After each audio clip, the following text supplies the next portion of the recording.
Hello అందరికీ welcome back to our channel. నా పేరు యాకు. మీరు ఆవకాయ పచ్చడి పెట్టారా? పెట్టుంటే కామెంట్ చేయండి. ఈరోజు మేము ఆవకాయ పచ్చడి పెడుతున్నాం. ఎలా పెట్టామో ప్రాసెస్ చూసేద్దామా మరే. ఇక్కడైతే మేము 3 కప్పుల మామిడికాయలు అయితే తీసుకున్నాం. అందులో కొన్ని వెల్లుల్లిపాయలు, అలాగే కొంచెం ఆయిల్ వేసి కలుపుకోవాలి. తర్వాత కొంచెమంత పసుపు, మెంతులు, జీలకర్ర వేయించి పొడి చేసిన పొడిని కొంచెమంతా వేసుకోవాలి.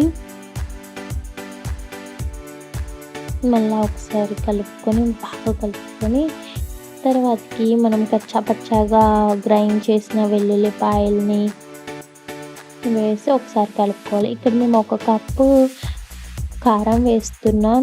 ఇదైతే వచ్చేసి సన్న ఉప్పు అండి. షాప్లో దొరుకుతుంది సన్న ఉప్పు, పచ్చల ఉప్పు అంటారు. ఆ ఉప్పే మేము ఎప్పుడు వేస్తాం, ప్రతి ఇయర్ కూడా ఆ ఉప్పే వేస్తాం. కొంతమంది ఏం చేస్తారంటే కల్లులు ఉప్పును మిక్సీ పట్టి వేస్తూ ఉంటారు. అలా వేయం. ఇది షాప్లో కొనుక్కొచ్చిన పచ్చల ఉప్పు. ఇందులో కొంచెం అంతా ఆయిల్ వేసుకొని కలుపుకోవాలి. చూడటానికి పెద్ద ప్రాసెస్ లాగా అనిపించదు, కానీ ఆవకాయ అంటేనే అదో ఎమోషన్ కదండి. మీకు ఆ ఎమోషన్ ఉందా? వర్షం పడుతుంటే వేడి వేడి అన్నంలో ఆవకాయ ముక్క ఒక్కటి వేసుకొని తిన్నామంటే వేరే లెవెల్. ఇంతకీ మీరు ఆవకాయ పచ్చడి పెట్టారా? పెట్టుంటే కామెంట్ చేయండి. అలాగే నా ఛానల్ సబ్స్క్రైబ్ చేసుకోండి.